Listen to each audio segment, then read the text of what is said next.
ஆனந்தம் சில்க் செம்ம ஜாலி ஆடி ஆஃபர் 5 முதல் 50% வரை. ஆனந்தம் சில்க்ஸ்.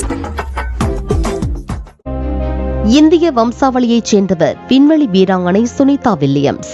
இவர் கடந்த ஜூன் 5ஆம் தேதி புட்ஜ் வில்மோர் என்கிற விண்வெளி வீரரோடு கேப் கனாவரல் ஏவுதளம் மூலமாக விண்வெளி மையத்திற்கு புறப்பட்டார். இந்த விண்வெளி மையமானது பூமியில் இருந்து 400 கிலோமீட்டர் உயரத்தில் அமைந்துள்ளது.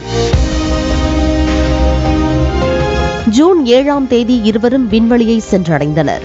இதனை அடுத்து ஜூலை 13ஆம் தேதி இருவரும் பூமிக்கு திரும்ப இருந்த நிலையில் ஜூலை 26 அன்று திரும்புவதாக திட்டம் மாற்றப்பட்டது. பின்னர் அறிவித்த தேதியிலும் அவர்கள் விண்வெளியில் இருந்து புறப்படவில்லை.